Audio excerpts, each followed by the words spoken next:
If you are new to this session, let me tell you what is EE Influx.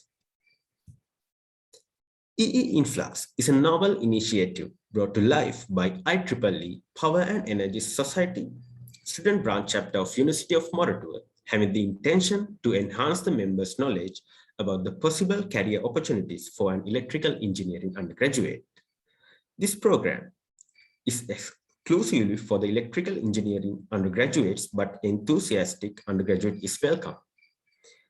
EE Influx consists of 3 sessions covering some crucial topics related to career opportunities in electrical engineering. So today, we bring you the second session of EE Influx, where we are intending to create a valuable discussion on the topic entrepreneurship. First of all, I warmly welcome our beloved advisor of IEEE Power and Energy Society, Dr. Lidula Vidanagama Arachige. Without further ado, we will move to this session, unveil the expertise on entrepreneurship. First of all, let me introduce our keynote speaker for the session. He is a graduate of the Department of Electrical Engineering of the University of Moratuwa. He earned his Masters of Business Administration from Cardiff Metropolitan University in the United Kingdom. He is currently the Managing Director of Influx Holding Private Limited, a company involved in media, advertising, and digital marketing, and the founder of Training Hub Asia.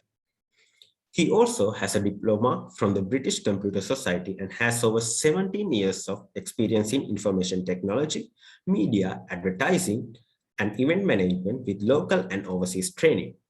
He is also the immediate past president and the founder director of the Colombo Chamber of Commerce, a former board director of the Federation of Chambers of Commerce and Industry of Sri Lanka, and a vice president of the Sri Lankan Economical Association. His research areas of interest include innovation, entrepreneurship, open innovation, smart cities, and media behavior.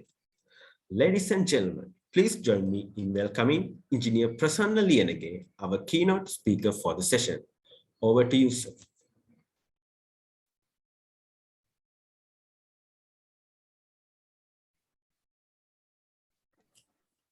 Very good morning, Javindu, and very good morning, all of you. And it's a privilege actually for me to invite for this session, because it's like I'm coming back to my home. Unfortunately, I'm very much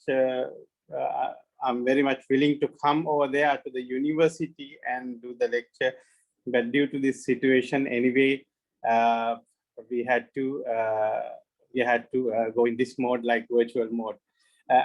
First of all, I need to thank Lidula. Dr. Lidula Vidanagamachi, and we were known for pretty good, I think, more than 30 years plus. Let me start. So this session is not going to be a lecture. It's not going to be like formal lecture. I'm delivering everything and you are listening. So what I'm going to do is like going to give you some ideas, some initial things, and share some experience and so on. But I think the best part of this is the Q&A session. I want you to interact, ask any question, you can ask any controversial stuff or anything. And I'm very much willing to have a discussion with you, because we engineers, right? We shouldn't actually just listen to what other people say. Like we should have the gut, we should have the capacity, we should have the skill of analytical skill of questioning something, right? You can question, and that's where the real learning comes from, right? So there's a small presentation, even though I call it small, I think it has some about 30, 40 slides, but I'll run through those things while I'm talking. So no need to tell about myself again, like Gavin had briefly told everything about me, right? And okay, this is where you are, right? You will be one day graduating from university, and then The question is, what am I going to do? Am I going to work somewhere? Am I going to get a employment? Right? I know that's not a big problem for the student from University of Moratuwa. But in general, if you take the Sri Lankan the university system, this is a very critical problem. But even for a university like Moratuwa, a graduated engineer, right? Sometimes they are getting a job, but you have to think, is it what you want? Are you satisfied with your job, or you are getting the proper job, right? It's a unemployment and question of underemployment, right? Underemployment means you have got a job, you're doing a job, but you are not satisfied. Sometimes you think it's not your matching. And most of the time, other things like I have seen, like you don't like to work under someone. The same bug I had. I never wanted to work under someone. That's where my entrepreneurial journey started. Even at university times, right? I used to do a lot of things. Like I had a music shop in Rawatavat while I'm doing my university work, right? And also I did some computer assembling and many, many things I have started. Right? So that's why, because I don't want to fall into this category. The government, whatever government, right? The from the taxpayers' money to put out an engineer, they spend more than 10 million, right? They spend more than 10 million for one student, right? So after getting graduated, are we going to hold a poster and say, hire me and then give us a job and all this? No, it's not fair. For me, it's not fair. It's your task to find your way, right? The entrepreneurship, which I'm going to talk or which I'm going to share some insight, is one way of looking at. And it's not only you are living by being an entrepreneur. You are going to build a kingdom. You are going to build a system. You are going to like hire people, and you are going to create the ecosystem where other people also live, other lives also live. So that's a great deal. So therefore, it's only one way, right? But anyway, it's not ethical to. It's my view, right? You can have any arguments, but it's my view. It's not ethical to be in this category, right?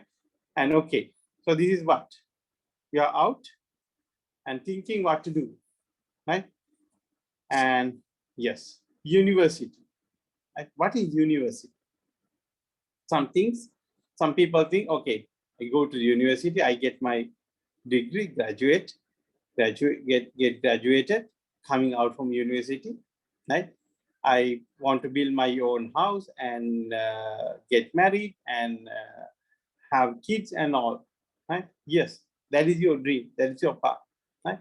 But is that only universities for education, the learning of subjects? No. Then you don't have to come to the university. If you want to learn the subjects and get the degree, like why you have a place called university? And you can have some tutor place or some the school like place, but university, you get this freedom, you get this different atmosphere. It's a different ecosystem, right?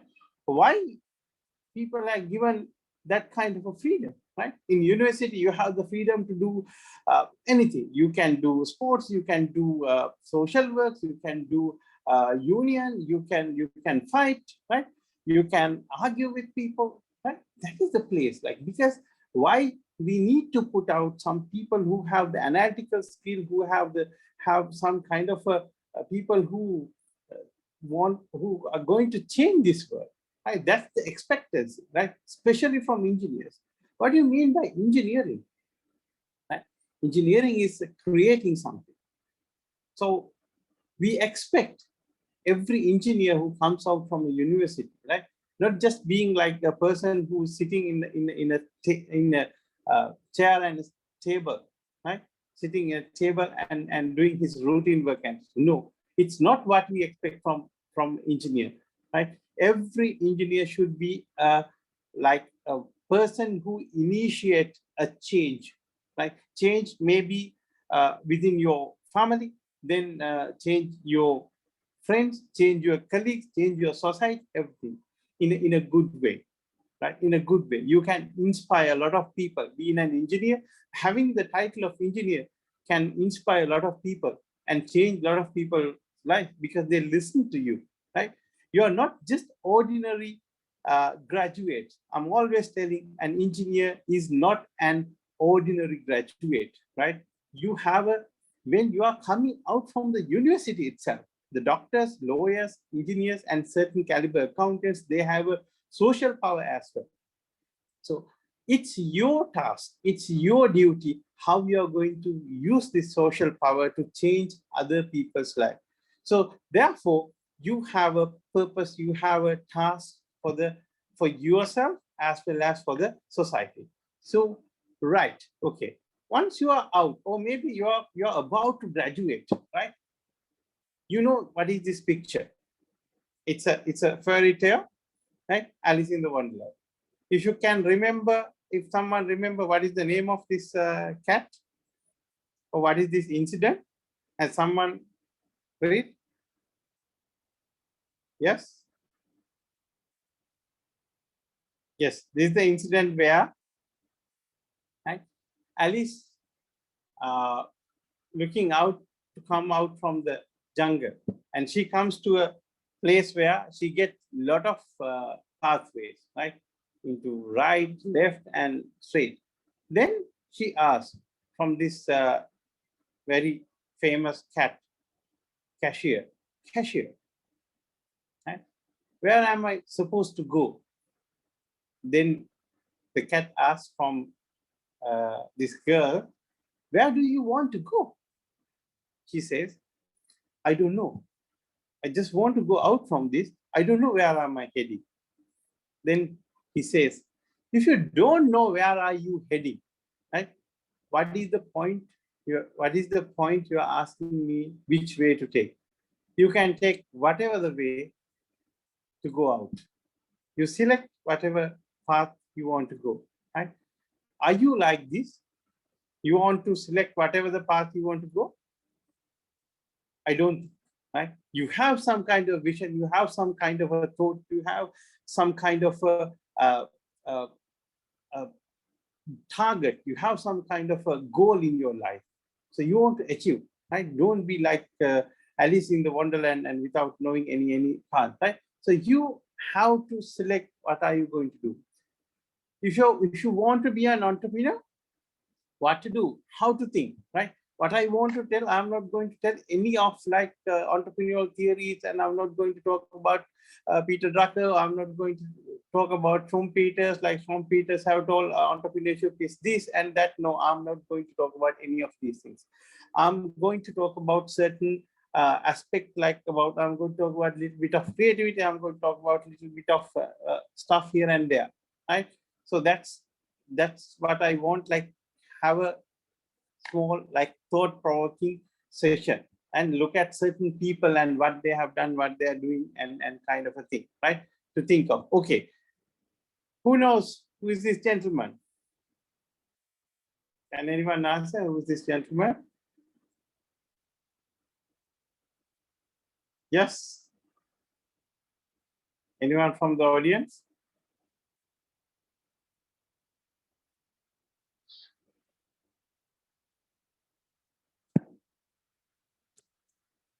I haven't got the answer. If you want, you can type on the box. He's a very close person to our university, right? He is our previous chancellor. I had the privilege of working with him for a short period because he's a sport enthusiast. Like while I was rowing, he was also a rower, right? Dr. Vidya Jyoti, Dr. Revata Vijayavardhan, or we call him Ray Vijayavardhan, right? He's the person who made the landmaster, concept of landmaster, right? The ultimate what happened, he wanted to make it an enterprise. He wanted to make it in mass scale and promote it, right? But unfortunately, at that time, the government and maybe the officials, whoever, like never wanted to like get that idea and do it, right? So what he had done is like he had sold the patent for the company called Landmaster. Then only it become Landmaster, right? Like we call this Untitled, right? So he had built many things. Like he's an inventor and an innovative person, right? But this type of innovations has not gone into has not become enterprises in Sri Lanka, unfortunately. The reason is, what I think is like we did not have a entrepreneurial environment at that moment. And also we didn't have entrepreneurial thinking as well, right? If you go and tell about 2 decades back, like you go and tell your parents, like after graduating, you want to be a businessman or entrepreneur, like say, one piece of what nonsense, right? You do a government job, go to CEB, like you are going to be an electrical engineer, just no any other place than CEB, go to Ceylon University, you will get all the privileges, this and EPF, and or go into a government institution, you get your pension and you live happily ever after, right? That was the intention. So then afterward, like it has changed gradually, and then okay, parents thought, okay, it's okay. You don't have to go to a government organization. You do a private job, like you can earn well and get your vehicle and have a nice house and so on, right? But still, right, now little bit it's changing, right? If you go and tell, okay, you want to be an entrepreneur, some parents might say, okay, what do you want? What kind of a support you want, right? But it took a long way to come to that point. But still, I don't think that we are ready to have that kind of a culture, the entrepreneurial culture where it helps, right? And you know, in Sri Lanka, for example, you come up with the idea, right? You come up with a novel idea, you want to implement this idea. Is there a place to go and pitch this, right? It's very difficult to find. There are some places, but there are some people willing to help, but there's no place, because you need, whenever you have an idea to make it a commercialized, right?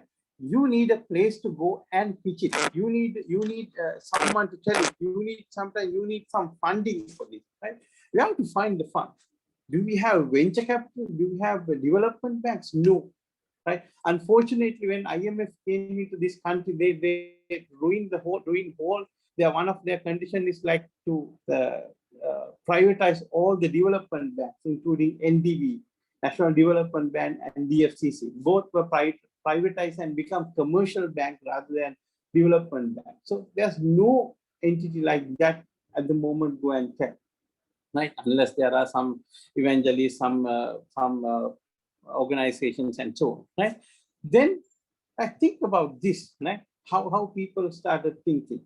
Right? So this is where the initial coconut scraper we have, like coconut is very close to us, right? Scraper.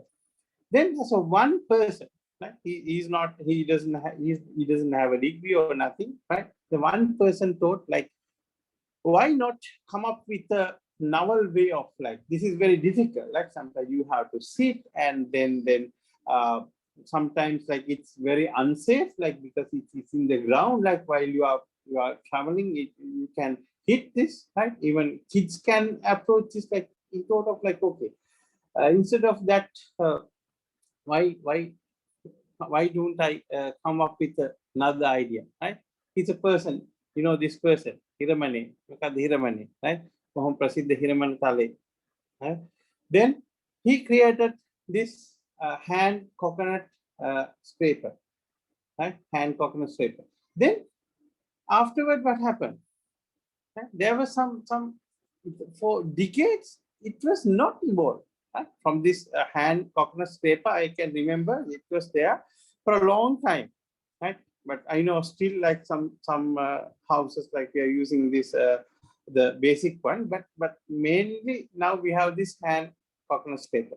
Have we after that have we thought of going beyond this, going above this point, right? So recently I have seen like about 5-6 years back, okay, this is what the singer has introduced, right? But it's not actually singer product. There was another entrepreneur known to me, like he is the one who came up with this idea of electrifying this and add some security features, right? And make it commercialized. Now, Sing has a huge demand, and that entrepreneur is like stuck, like supplying, because he can't supply to the demand because there's a need in the society. But have we identified this kind of need? Have you even thought of this, the developing the small things around us, right? That is where the entrepreneurship begins. That is where the entrepreneurship starts. Right? Think differently. We are always telling like think different, think out of box, think like this, that, and all this, right? But this, you should start looking at things in a different way. Then only you can do something different. You can think of something differently, right? That's where entrepreneurship starts, right? So how these ideas coming? So I will tell you there are certain like things like you can, there are the generation of ideas, to get ideas, influence ideas. There are different ways. Like one method is like you can analyze and you can see the environmental changes. What type of environmental changes are there, or the environmental waves, right? Changes. Like for example, time to time, different environmental changes are happening, right? For example, like, okay, baby boomers are getting old. What kind of a requirement they do have? And also nowadays, people are thinking about more green products and thinking about the environmental friendly products, thinking about environment. Those are kind of a trends, right? In environmental trends, we call trends. So you can follow certain trends and give some solution for them. And that is one method. Then secondly, you can think of like a problem.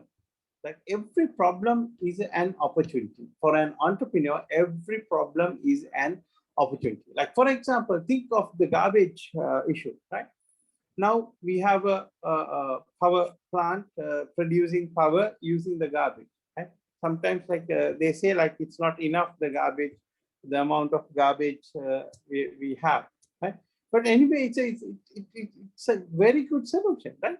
It's an entrepreneurial thinking. What to do with the garbage? What to do with the e-wastage? If you think of e-wastage, what to do? So many things you can do with the e-wastage, right?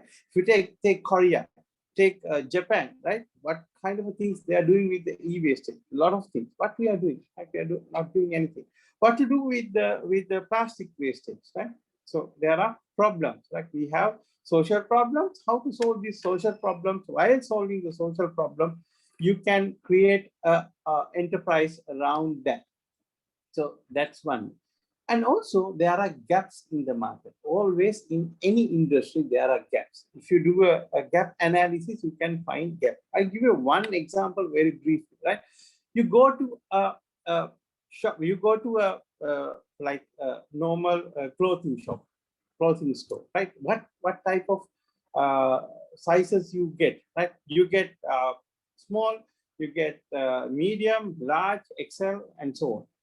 But if extra large person who a big made person who's like wearing maybe 5XL, 4XL, 6XL, it's very limited options they have. Most of the places they don't have.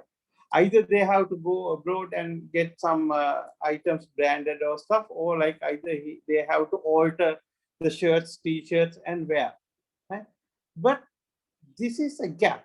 Right? And one entrepreneur came up with the idea, okay, why don't I fill this gap? You might have seen this, the clothing shop called Double XL, right? double XL. So they cater from large XL, double XL, 5XL, 4XL, in 7XL, whatever for the big weight people, because they are also a part of our society. So why do we look at only the people who are standard size people? There are different type of people, right? That's one example. Likewise, there are many gaps in any industry which we haven't addressed. So you can look at that. So that is another way of looking at the entrepreneurship and getting an idea. Why I'm telling is idea is very, very, very important, right? This person, the Chamath Palihapitiya, he was like ex vice president of Facebook. Now, one of the leading venture capitalists and entrepreneur, serial entrepreneur who lives in Canadian American entrepreneur, but his origin is from Baddegama, Sri Lanka. Chamath Palihapitiya. It's a proud product of Sri Lanka, right? So see what he is doing, how he's thinking, right? He never stuck with Facebook as a VP. Like he had a very brilliant path over there, the brilliant future over there, but he stepped out. He went into investing some new ventures and thinking of new ways. Like one of his the social capital, the initiative called social capital, like it has launched in stock exchange, New York Stock Exchange. Within a day, he had earned like more than 500 million US dollars. People have invested just for an idea. See, right?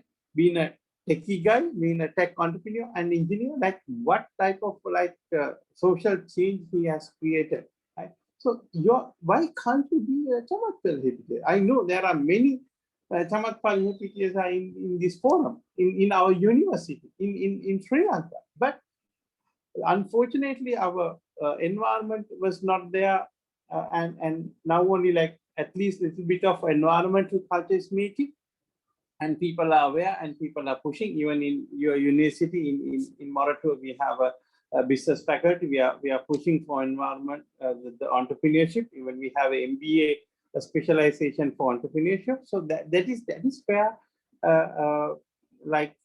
you need to go, right? Think about this person, right? He has taken the Sri Lankan tea into the world. You go anywhere in the world, and any supermarket, like I'm very proud, like I have traveled like about 20-25 countries, like anywhere I go in a supermarket and see the shelf, you can find the brand Dilmah. Like you go to China, they will say Dilmah, oh, Dilmah country, Sri Lanka, Dilmah country, right? That kind of welcome. People know Dilmah as Sri Lanka. People know Sri Lankan cricket as Sri Lanka. People know certain brands as Sri Lanka. Another brand nowadays, like going global, is Sparsilon. Just think like Sparsilon is started as a small venture, right? And only one store over here, right?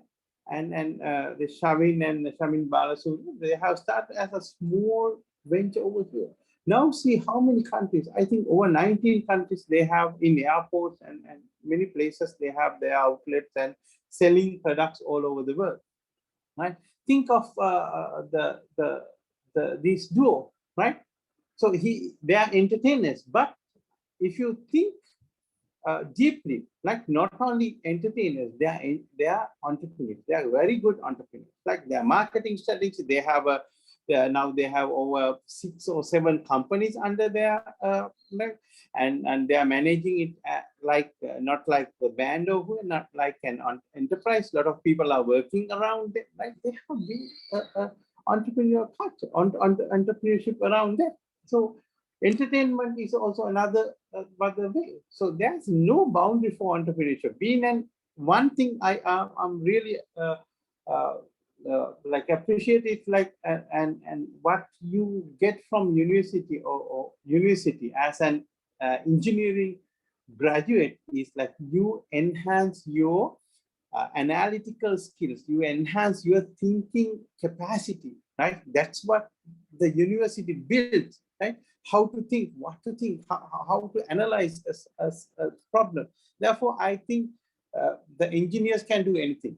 If an engineer want to be an entrepreneur, he can be an entrepreneur. If he want to be a performer, he can be a performer. If he want to be a like say, if you want to sell anything, he can sell. If you want to create anything, he can create. Like the engineers has a vast. If you want to be an accountant, yes, can be an accountant. If you want to be a like, if you are an electrical engineer, want to be a like mechanical engineer, yes, you can, because you have that capacity, you have that ability, you have like started like planting that ability or your capability. So that's what very important in entrepreneurial journey, right? Okay, think about these people, right? You might be know some people, but these are some of leading entrepreneurs at the moment in the country, like starting from Vagapitia and Damika Pereira, Sharana Nakara, Nayanadega, Sumar Pereira, and Ashok Patsulge, and many entrepreneurs, right? Just think when you have a free time, like I can talk like in this slide, I can talk like even 10 hours I can talk about these entrepreneurs and their traits and their qualities and controversies and many things. If you get like here, like a lot of controversies as well, right? Starting from Wikipedia, the people says he's a casino guy, and Dilith, about there are many controversies on Dilith Jayavira, and there were many controversies over Dulit Herat during the pandemic time, and around many people, and also people's thinking pattern about this guy and many, right? But one thing is very common with all these people, like the determination and the way of thinking. Like they know how to think. Like take Namik Pereira, right? Think how he's grabbing the opportunities, right? During the pandemic, see that how he has placed this DP education, right? Online education platform, right? He's a visionary guy, right? He has seen here, he has a plan. He has a plan by 2025. He wanted to be a leader in 10 industries in Sri Lanka. Due to the pandemic, maybe the plans might change, but he wanted to be leader. At the moment, like aluminum industry, ceramic industry, banking, financial industry, and many industries he's leading, right? He's building this valuable business, valuable one, valuable two, and likewise he's building different kingdoms. That's how he is thinking, right? One example I'll tell you about the thinking pattern, right? About thinking pattern. The Dilip Jayavira, I don't know whether you have seen. Once I met, and he came for one of our forums at Chamber, and he was telling, you can remember the moment where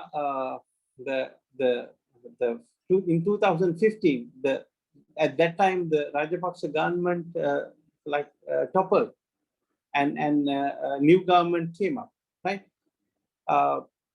What happened, right? Suddenly the Derana stands on the side of the Rajapaksa government, or the previous government. Then people started accusing, okay, Derana is like Rajapaksa channel, and Derana is Dilip Jayavira is a Rajapaksa boy, and many things. Like maybe true, may not be. I'm not going to comment on that.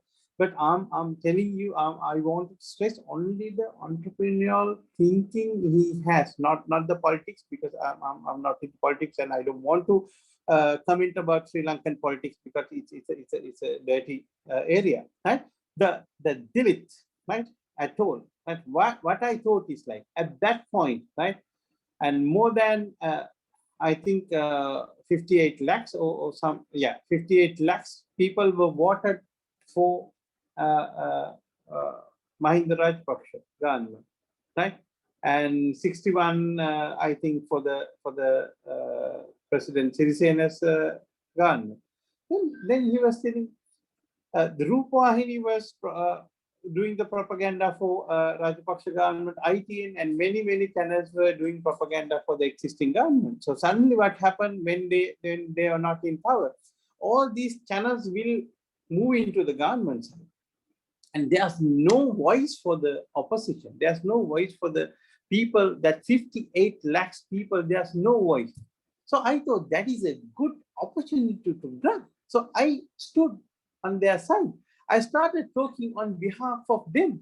So that's how within a short span, about like within a 4 or 5 months, what happened, the Dherana television has become #1 television station in terms of viewership and many things.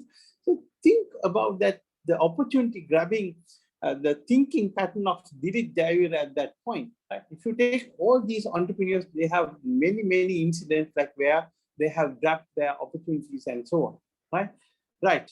So can we? Yes, you can. I always said you can. Right? And yes, we can. So that's where I wanted to tell you can. Right? Okay. Just think of what is creativity.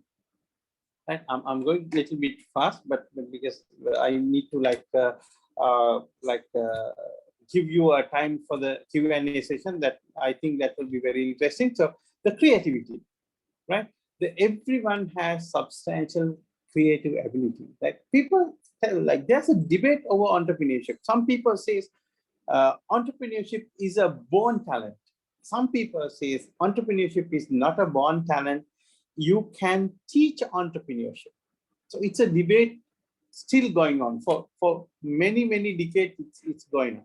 If I ask you with it, some people says it's a mixed thing, but I also think it's a mixed thing, right? Because yes, you can teach entrepreneurship, but certain things like certain sixth sense or the some abilities are coming from your birth, like coming from your like when you burn, like you take certain challenge, certain uh, certain like skills for entrepreneurship. But again, it's not enough having that entrepreneurship skill for the new world, because we have seen, I'm consulting many companies, more than 6-7 companies as a consultant for business transformation and many things. But what I see is like this SME sector or the medium companies, what happen in out of Colombo and Colombo area, right?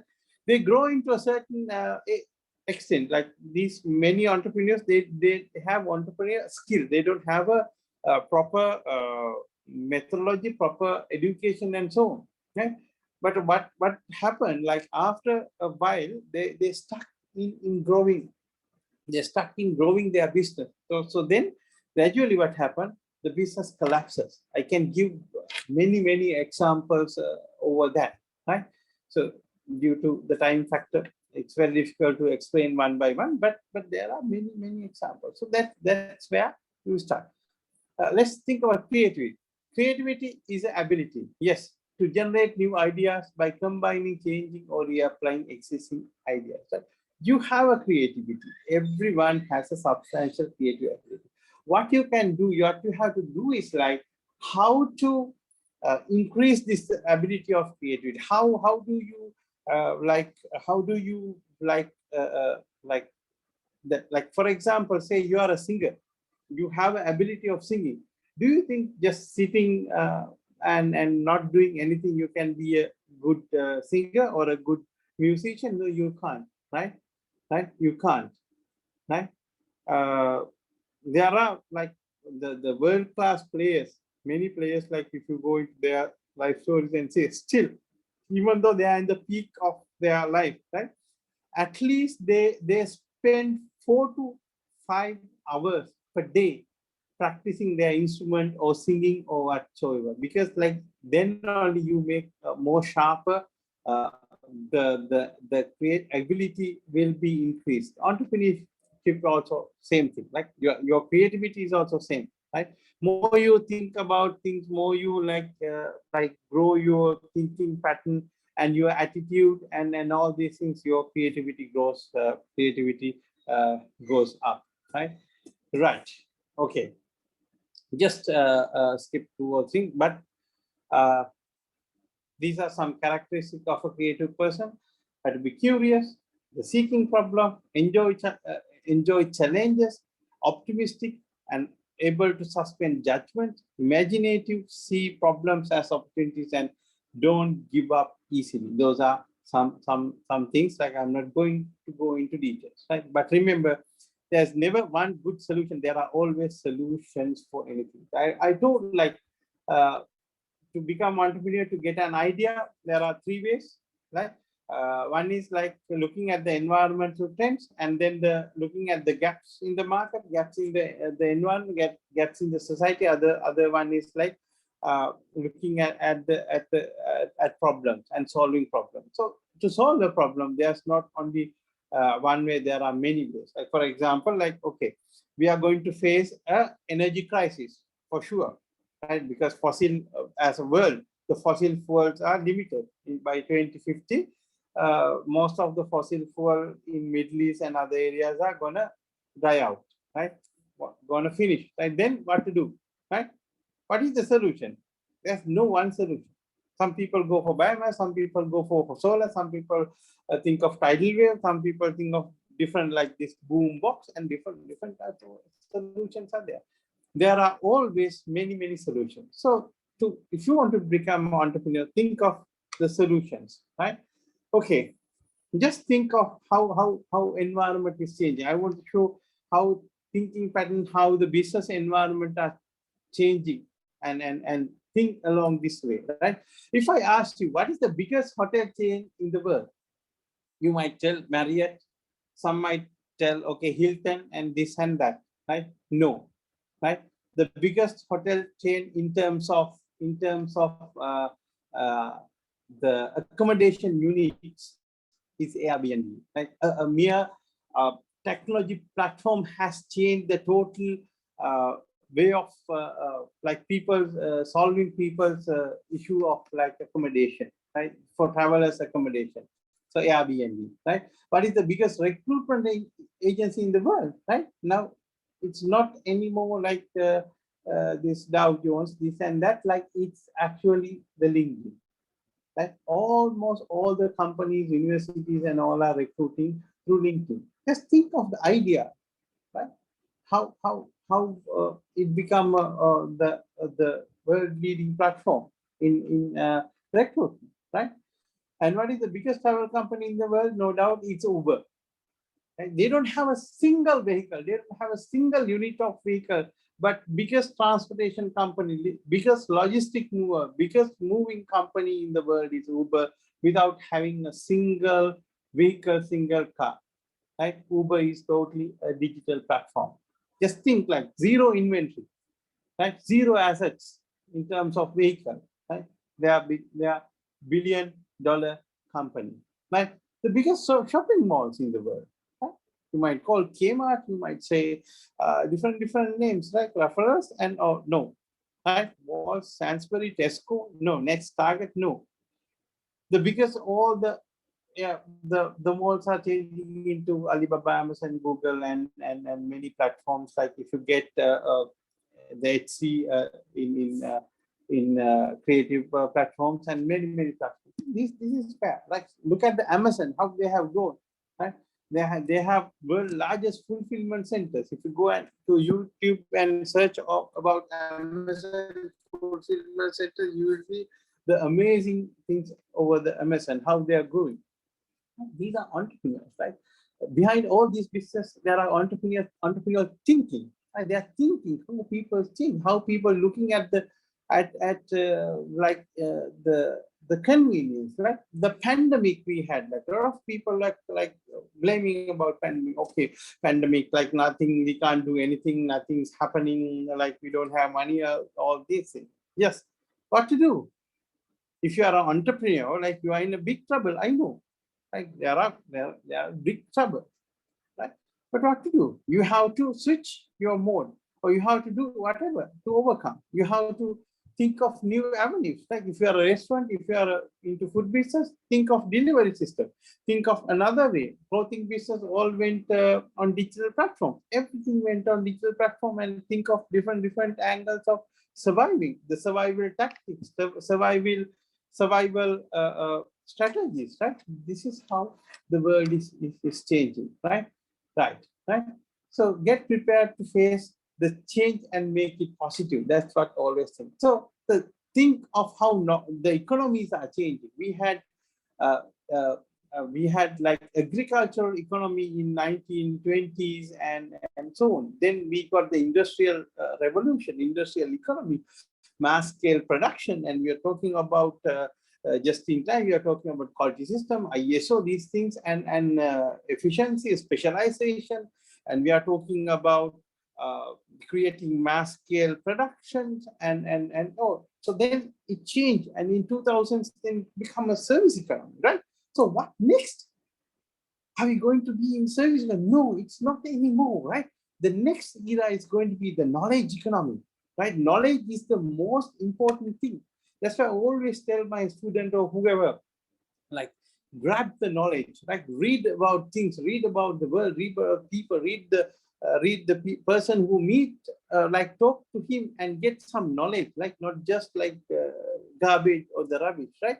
It is the knowledge economy, an economy where the production of use of knowledge are paramount. So anymore, that's why if you see at the moment, if you see who are getting paid the mostly getting paid are professions like data scientists, like, and then many like different the jobs are there, right? And also the job roles are also changing, right? The doctor's job role is also changing. Engineer's job role is also changing. If an engineer is involving in certain job responsibility at the moment, in five years time, the total the responsibility metrics will change, because he's a doctor, but a different type of a doctor, different type of engineer who's doing the same designation or maybe a different designations. Things will be changed, right? So it's becoming a knowledge economy, right? So see how these two countries, like two examples, classic example, they don't have anything. Dubai, what do they have? Do you think Dubai has oil? They don't have oil. Abu Dhabi is where, or Abu Dhabi Sharjah is where the oil is. Dubai doesn't have anything. Dubai has only bare land. Dubai has only sand dunes, right? How they have developed into this? The service economy, now they are going into knowledge economy. They were booming while the service economy, and now they are going into knowledge economy. You might have seen, just search online, like they have created education city, they have created IT city, they have created media city, right? They are inviting and they are giving freelance visa to the experts all over the world. Like, you just want to submit your CV and an application, they approve and send it to you. Like, you can go anytime and work in Dubai. Why they are doing? Like, they want to get the investors, they want to get the money circulating via Dubai and make Dubai is a commercial hub. Where people do business, people, they are the facilitating partner, and they wanted to develop the tourism. They want to be facilitate. They want to make it a tourism hub. They want to make an air hub. They want to make it a commercial hub, right? And the other example on your right side, what you see is it's Singapore, right? The same thing. Singapore in 1960s. This is a very popular saying. Like, a lot of people have told this over and over. I'm going to repeat it again, right? In Singapore, one time the Lee Kuan Yew wanted to make Singapore like Colombo. Now we are telling, okay, we want to make Colombo like Singapore, right? The other way around. And where Singapore was heading, they didn't have anything. They were outlaws from Malaysia. Outlaws from Malaysia. They had only a bare land. It's a marshy land. Now see what happened to the marshy land, right? The marshy land has become kind of a amazing the land of opportunities, amazing land of dreams, amazing land of business, right? And the hub of Asia, right? Hub of Asia. If you see the port, the Singapore port, right? If a container arrives in the Singapore port, the handling will be done within a couple of hours. The same container comes to Colombo port, it will sometimes takes days, right? In some Indian ports, it takes weeks, right? Why people go into bypassing Colombo and Hambantota port and go into Singapore? because of the efficiency, nothing else, because of their service, because of their technology, right? Other than that, we are cheaper than them, right? Port is cheaper, but they don't care about, like, what does it matter for cheaper, right? Anymore, in the world, people are going for cheaper things? No, people are not going for cheaper things. People are going for efficient. People are going for things where they get the value, most value added, right? Look at our apparel industry. Our apparel industry was one time like the cheapest producers in the world, but not anymore, right? Because our expertise are very high, our talent pool is very high. We have to pay high wages, and our the infrastructure cost is very high. Electricity, roadways, everything's very high. So we are not anymore. We are not the cheapest, but why we are surviving still in the apparel industry is because of our expertise. We are one of the best quality apparel producers in the world, no doubt about that. Our skills, no doubt about our brains, no doubt about Sri Lankan brains. Like if you go into US, if you go into anywhere, if you go into NASA, how many Sri Lankan engineers, how many Sri Lankan scientists, how many brains work for NASA?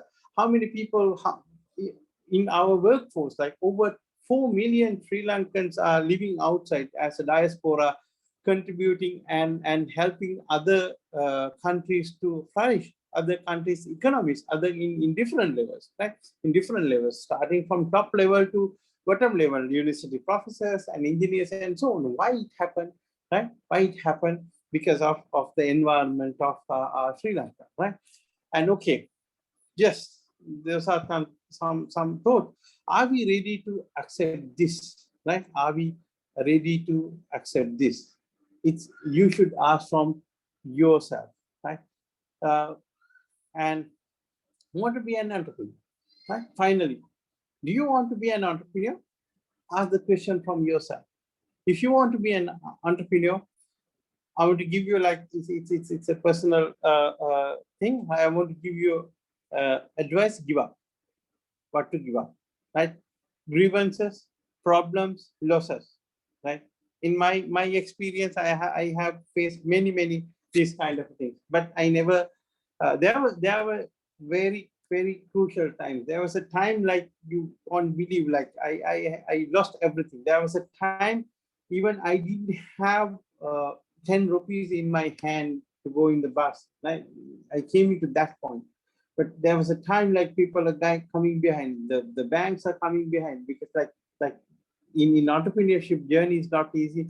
There are ups, there are downs, like there are many obstacles. Every day, early morning, like you get up with problems. You get up with many issues. Like now, like apart from my issues, like every day I get up with my the client's issues, like where I am consulting. Early morning they call and say this happened, that happened, this is what happened, that person has left, what to do, and we have a problem with our production, what to do today, what to do, and all this. So it's actually every day the problems and grievances and everything. So it's become a very routine thing. It's become a very normal thing for an entrepreneur, right? And then the next thing I want to tell as engineering entrepreneurs, right? And also I invite you, before telling this, like I'm actually one of co-chairs for engineering entrepreneurship forum for IESL, Institute of Engineers of Sri Lanka. Once you graduated, even as a student members, you can involve. Like we have certain many programs, and we have an incubator, we have many mentoring sessions and so on. Like it's an opportunity you have to grab as an engineering entrepreneur, right? Because like I consider, and we consider engineering entrepreneurs are a special breed, right? One of a top breed, right? Among all the entrepreneurs, engineering entrepreneurs are special breed. So if you want to be in the special breed, special VIP breed, so please join us and be involved with our activities, right? And learn, like, and listen to people and surroundings. This is very important. You have to listen to people, you have to listen to politicians, listen to all the other people, and be very much aware about the environment, socio-political environment. Even though we don't like the politics, like we can't we can't think of entrepreneurship or a social life or a development or anything without politics. I'm not talking about this party politics or what I think. Everything is politics. Starting from your think of your whole family, right? There are politics in a family as well. If you think of a company, there's a politics in the company as well. If you think of the whole the society, everything's politics, right? And surrounding. So how so it's one part. Then think of how the environment is changing, right? Gradually, how people thinking and changing. So listen to people and always, rather than talking, just listen to people and learn things. Then learn from others, from the others' failures and success, right? Rather than successes, I think the failures are the best way to learn.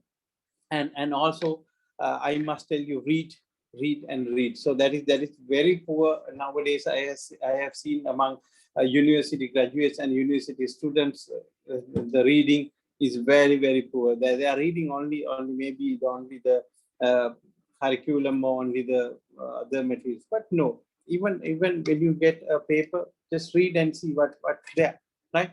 I used to read even the paper I get to cover my lunch packet. I used to read, so that's a good habit, right? It makes you a full person, and also grab every opportunity coming in your way, right? Even a single opportunity you grab, right? And learn from that aspect. So that's then finally, be passionate of what you're doing. Do what you love to do. Do what you like to do. Not because of your mother said, not because of your friend says, not because of your fiance says, not because of your brothers or sisters says. No, do whatever you want. Like, people will be sometimes will be very disappointed without knowing what is your passion, what are you going to do. People will blame. People will say many things. Right? I can remember still, like what type of a resistance come from family, right? It's a very huge. Like I when I quit from Millennium IT and started doing my own thing, like my mother didn't know for 3 months. One day she asked, why don't you go to work these days on time and all this? I said, I quit, right? I quit. She was kind of shocked. And she was kind of shocked for a moment. And are you mad? Right? You had such a good job, and you got a regular pay and all these things, right? But it took some time for her to like convince. Like, I don't know whether she convinced. Like, maybe she had she had that some kind of for a long time she had that idea of in vain I have quitted. But I should mention that she passed away last week. That also I should mention at this moment. But ultimately, I'm happy. Right? I'm happy because like I do what I love. Maybe ups, maybe downs, maybe many things comes in my way, but I'm still happy. I'm on my own. I'm my own boss, right? And I do what I want, right?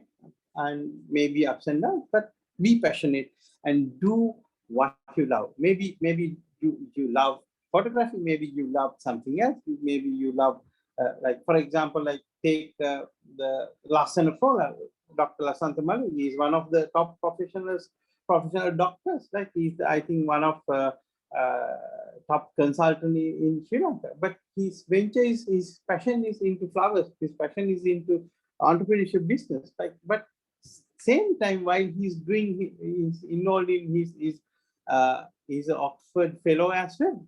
He's one of the top sexologists in Sri Lanka, right? But same time, he's running his business very successfully, right? See, even being an engineer, like you can be an engineer at the same time be an entrepreneur, right? Engineering entrepreneurs are very successful, and you can be very successful, right? So finally, I want to say, explore, dream, discover. This is one of my motto or one of my favorite quotes from Mark Twain. And I take this opportunity and tell you, open your mind and look at the world. The world is big. World is big, not the university. When you come out from the university, you will see world is huge, right? Many opportunities. If you want to be an entrepreneur, you have the path. Be passionate and be an engineering entrepreneur. Right? I am concluding my presentation, concluding my thoughts from here, and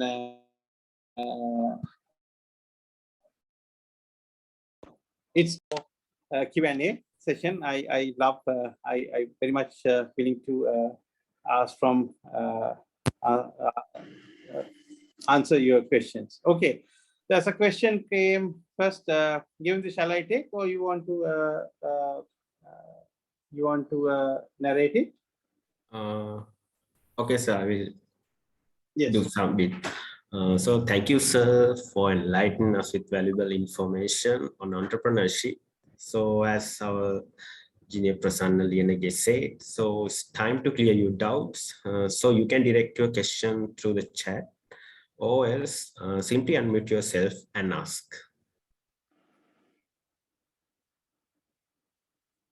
There's one question came. What are the methods to gain fund during a startup company? Okay.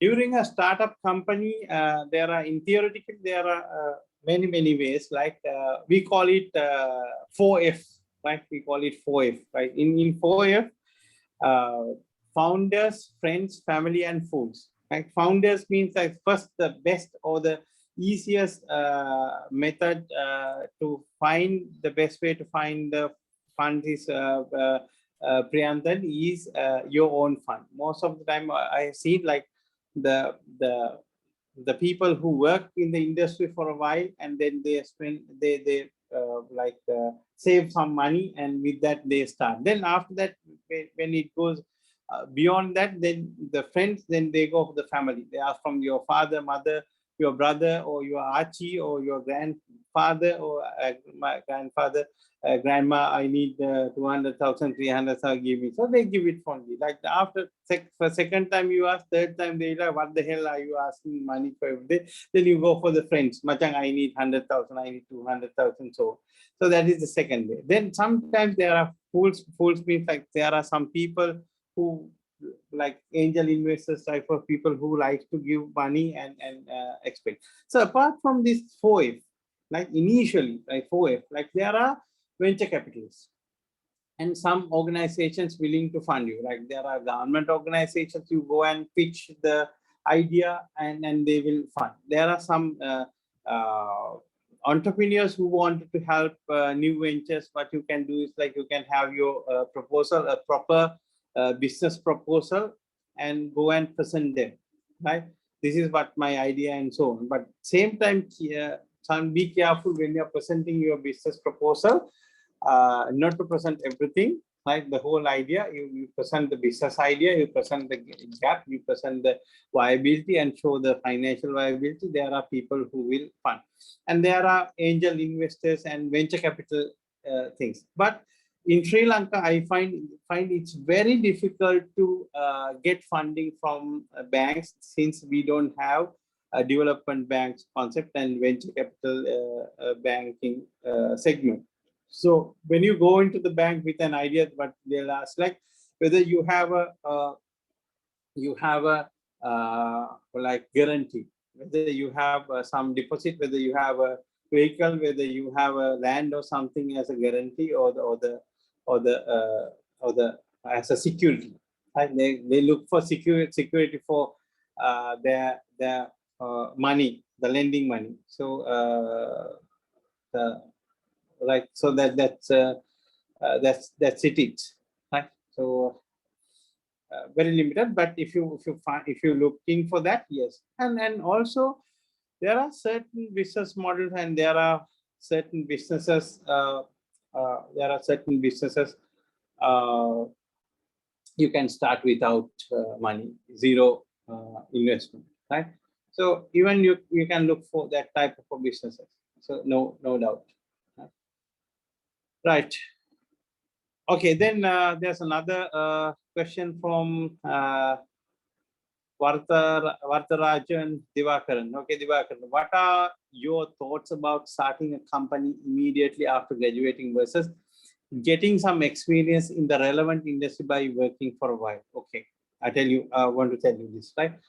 Yes, it's good if you can start a company immediately after graduating. There are many graduate start business, but sometimes what will happen is like the risk is bit high because because to get to know the industry norms, industry competition, industry trends and trades, you will get sometimes you get the real exposure into industry. You will get some time.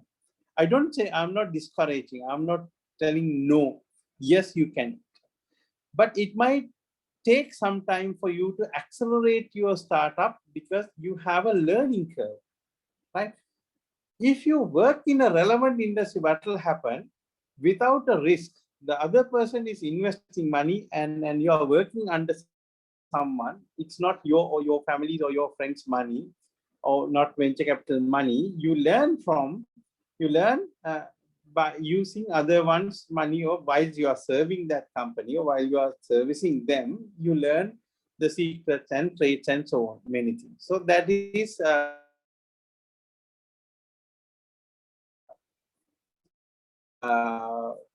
what I see. So that's the only factor, it's a risk factor. But if you have the persistence, if you want, like if you say, I don't want to work for another company, at least one day I want to be my own boss from the day one, it's up to you. Take the challenge, right? Take the challenge. You can be successful. Like don't get discouraged. But you have to go through a very hardship. That I want to tell you. You have to go through many hardships, right? It's mentally very stressing, but you can overcome. Right? It's no doubt you can overcome. Yes. And another question is there. Our Nipun in Sri Lanka, we have seen so many IT-related entrepreneurs, and it has a high demand. Will it continue to be growing? Is it good to IT-related business in the future? Yes, it's growing. It's growing in double fold. It's growing very, very fast. Like I have many experience, including a couple of companies I consult, like even like if you get a company like Accenture, they were started 2 years back with 20 people. Within 2 years, like now has grown up to 120 people in that, like different areas. But thing is, like you need to see what are the future trends, right? Whether AI, whether it's a IoT, whether it's just a mere product company, you need to have a proper business model before that, right? Whether your business model is outsourcing, whether you are going for a product development company, or whether you are going for a servicing company, whether you are going for a hardware IT company, or different in IT also, so many BPO, KPO, IPO, and IPO, many type of company. Then you need to see your expertise, and in that expertise also many niche areas, because what will happen in future, many companies are going to concentrate on their core business. With this pandemic, I think it has accelerated, and many companies are thinking of shredding off their IT departments and all the not keeping the core, all the other supporting functions outsource and supporting functions. So many outsourcing opportunities, many IoT, many automation opportunities, many AI related, artificial intelligence related applications will be created. Many opportunities will be created. Yes, IT will be the future. Right? Okay, right. What kind of business that we can start? Kasun Samir asked, what kind of business that we can start with the help of electrical engineering degree? How we can use that knowledge to be a successful entrepreneur? Yes, any engineering entrepreneurship, as I told you, the first thing is like it tests your ability, right? How hard, like hardship, like okay, day and night you work and you do assignments and you search books, you refer books, and you think analytically, you improve in analytical skills. So therefore, that's only you need to become a successful engineer, not the domain knowledge. Domain knowledge you can gather within like few months. Any engineer can gather the domain knowledge within few weeks, maybe within a day, within 2 days. Like you can gather the knowledge since you have the knowledge of analytical knowledge. For example, if you want to go and do something on the coconut industry tomorrow, right? You can go and think like, what are the gaps, what are the demand patterns in the world, like what's changing. So start something in that area, so you can do. So therefore, yes, in electrical engineering, specifically in electrical engineering, there are many areas. Automation you can go, and also like you can go into electrical appliances, and then you can go to electromechanical side. You can go into certain like consulting. You can go into green electric area is a widely like talking about, like solar energy related initiatives and wind power, and also alternative energy things, sustainable energy. Then also, as you say, green power, green energy, green consulting, and many areas, electrification, lighting, and many areas. Even like if you can come up with enhanced new design for LED bulb, new design for existing something, so that will be an entrepreneurial venture, right? So that will create opportunity for you, right? So I think I answered that question. Any more questions? 4 questions. If you want, you can even. Yes. So I have one question. Yes. When if we have an idea to initiate a startup, then the most important thing is fundings. So when fundings, we have to do a great pitch to our investors and others. So how to create a business model, a perfect business model? Is there any ecosystems in Sri Lanka which help us in mentoring and other things? Can you mention some? Yes. For engineers, yes, we have engineering entrepreneurship forum attached to IESL. You can get the information if you want. Like you can send me an email. I'll put my email to all of you. I'll connect to that.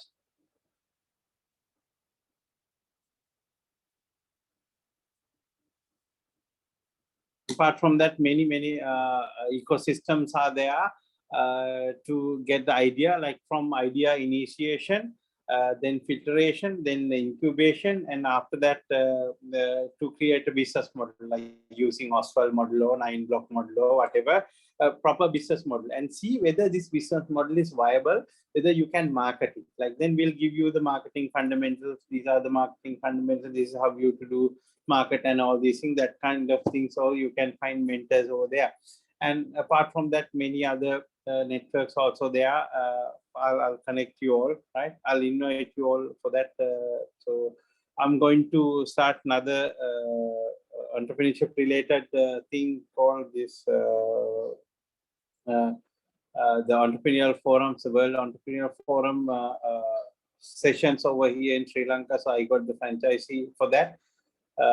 For that also will be, there are many sessions will be coming up in future. So I'll keep you all posted on those things. So you have many things like, so on that, yes. And also some universities also have some certain modules and courses for business model and business model innovation and so on. So I'll connect you to an engineering forum. That will be a good startup point for you all. And there's another question from Geet. So I have my passion in another way, agriculture rather than engineering. So that's why I think I'm not work hard on degree. I want to be an entrepreneur. So how do you think take this studying engineering? As you mentioned, knowledge is the most important. Engineering also should be a knowledge. Yes. If you don't mind, Geet, can you tell me, you're an electrical engineer. I hope like only electrical engineers are in this forum. Even in like, okay, So agriculture is just give that is the next best thing you can do at this moment, because in the coming decade, like agriculture will be a most demanding thing. Like I'll tell you, in the sense agriculture, not only growing things, right? There are many areas. I'll tell you one example. One of my customers, they are into coconut substrate industry. Coconut substrate industry means like exporting cocoa peat and coir and all these things. Cocoa peat, it was like those days, like we just never thought of like this product will be this much of important product, right? This much of important, right? We never thought like cocoa peat is this much of important, but nowadays, if I tell you, you know how much is the selling price of one coconut, this shell or the outer shell, okay, coconut lella, right? The coconut shell, how much is that, right? Going at the rate of 10 rupees. What do? They get the cocoa peat, and also one part also cocoa, that coconut shell is cut into coconut chips and mix it and make the grow bags, right, and export into the world market. The Sri Lankan cocoa peat is considered as the #1 cocoa peat in the world because of the cation ratio and many things, right? So that business involves many engineering, right? There are machinery, there are process thing, and there are some R&D to be done. There are some everything, right? So that is engineering, right? Making something or the creating something out of something is engineering, right? You have a coconut shell, you are making a cocoa peat product. That is engineering, right? So whether it's electrical, whether it's mechanical, whether it's IT, or doesn't matter. That is engineering. So agriculture will be engineering, and also in agriculture, if you are into growing, right? Now we are talking about the vertical growing, like in like layers growing, right? It grows like not in one layer, in a couple of layers. Right? One example in this cocoa peat, I tell you. He's also another client from Kurunegala. He's also an engineering graduate from our university, and was a factory manager for one of Sri Lankan company called the Damro Group, one of factory manager. Then he quit his job and started exporting his cocoa peat. He had come up with the product that is there. He's mixing. I don't know what is that. It's a trade secret. He's mixing that cocoa peat with some iron solution and making a special cocoa peat that used in Japan to grow this sticky rice.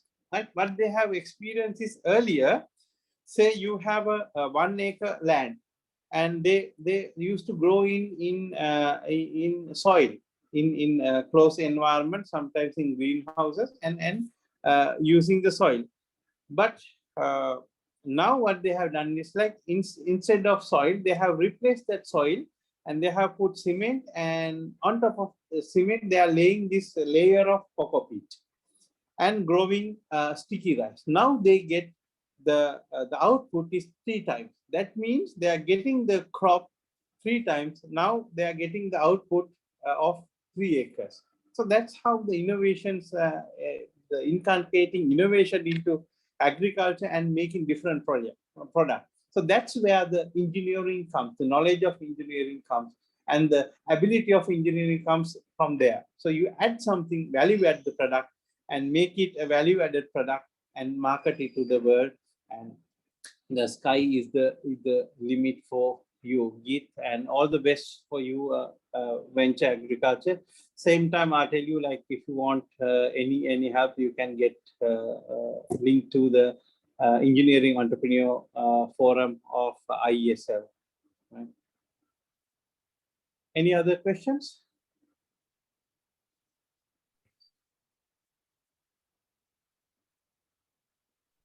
Yes, engineers. Anything you ask?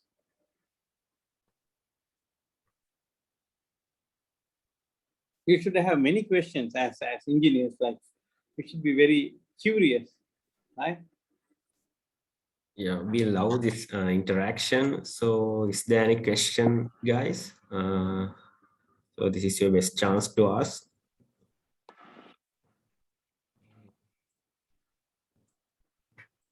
I didn't get, Pratap, it was breaking. Can you tell me again? Yeah, sorry. So I will love this interaction. So there are more questions. So is there any question, guys? So this is the best chance to you to clear your doubts. Yes, please.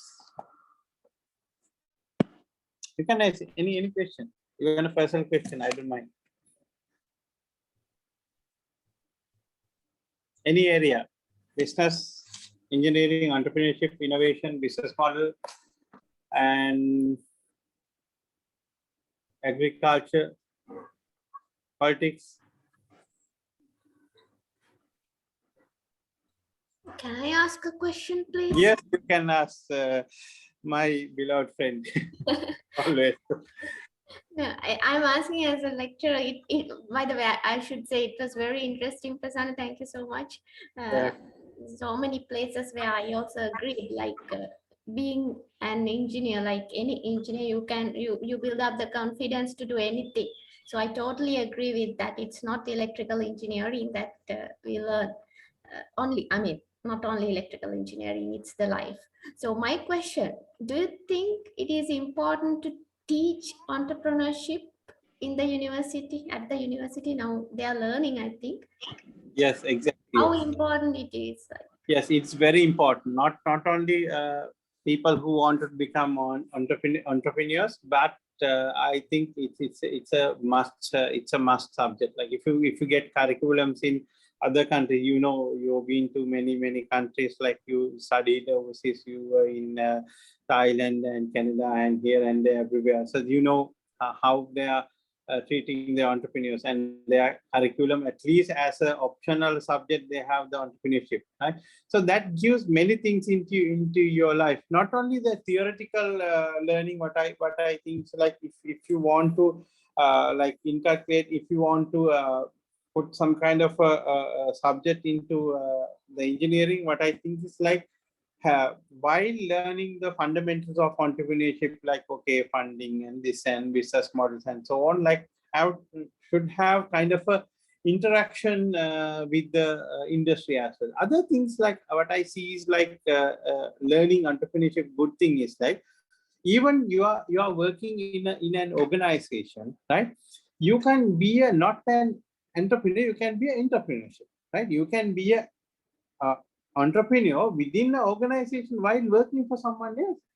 You are leading a team. You are leading a SBU, strategic business unit. You are leading a one business unit of your company. If you get a CEO is also an entrepreneur. Only thing is lacking as an entrepreneur is the risk. Like he is not invested money, but he has invested his knowledge, he's all the skills and everything, and he's also making enterprise. So therefore, entrepreneurship is not only doing a business. So even this entrepreneurship experience and everything you can get into an organization. Other thing is like getting the knowledge of entrepreneurship and enterprise. Even when we are working, you know how the CEO, managing director thinks an actual problem. What is the actual problem? How people are thinking? How you can adjust yourself into this environment, and how the environment is built up, and overall knowledge of that environment is you are getting. So therefore, even if you are working with the knowledge of entrepreneurship, it's very easy for you to go and fit into that company, go and fit into that enterprise. So that will take you a kind of that will give you a kind of the edge over other people. You will learn networking, you will learn interaction, you will learn communication. Even if you have an idea, you will learn how to pick that idea into your boss, right? Even if you want, like for example, you want a salary increment, right? You need to go and negotiate. You need to go and talk to him, and you want to go and pitch yourself, right?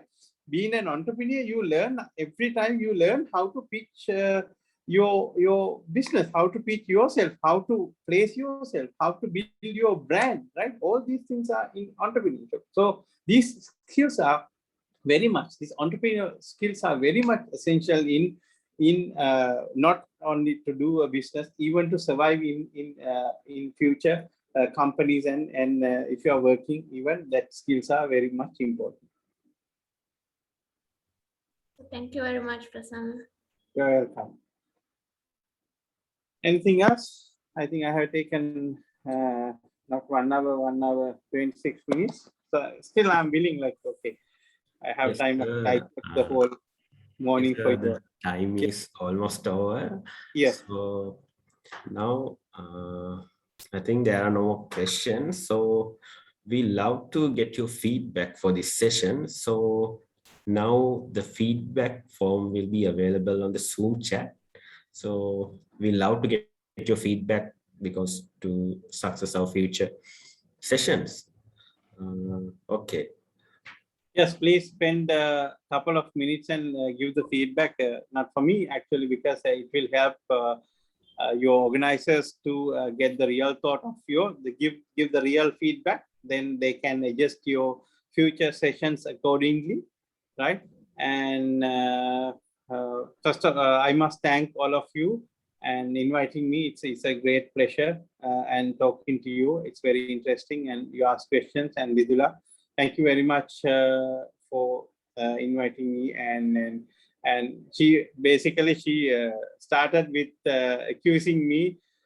You go and talk to all the universities here and there, but you never do anything for electrical engineers and university.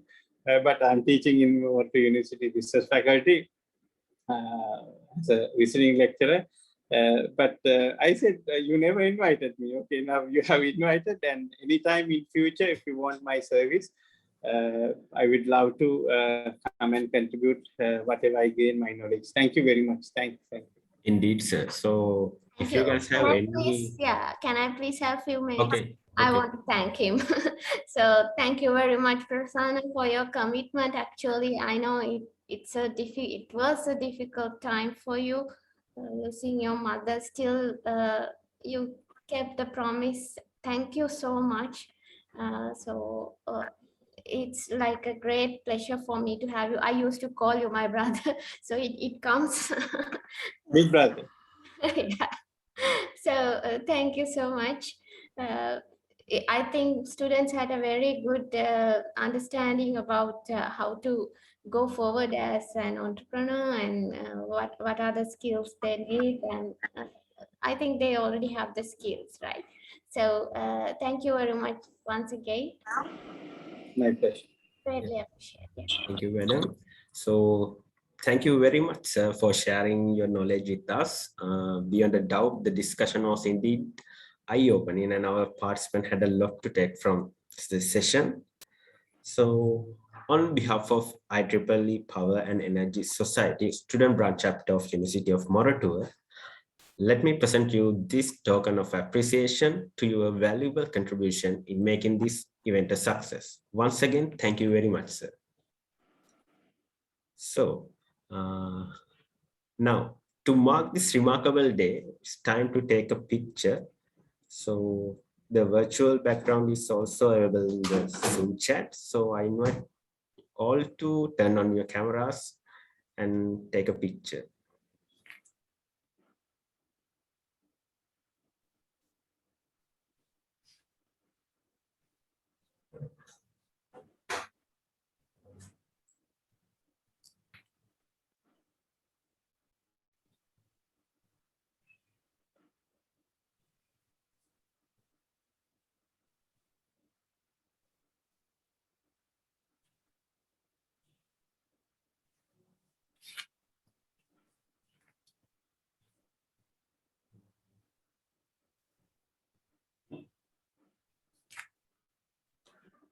So I think it's time to get the photo. So shall I count down? 3, 2, 1. Say cheese.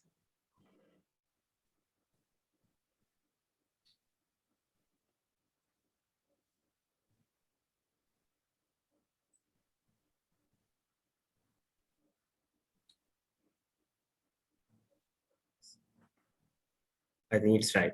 Okay. Okay. So, okay. So with that, we have come to the end of the second chapter of EE Influx.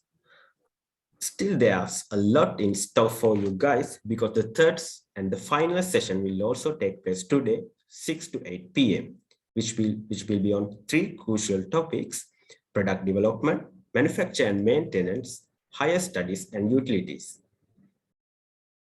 Thank you, enthusiastic audience, for participating in today's session and making it interactive and engaging.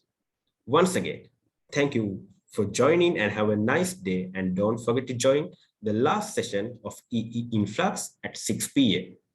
Have a nice day. Thank you.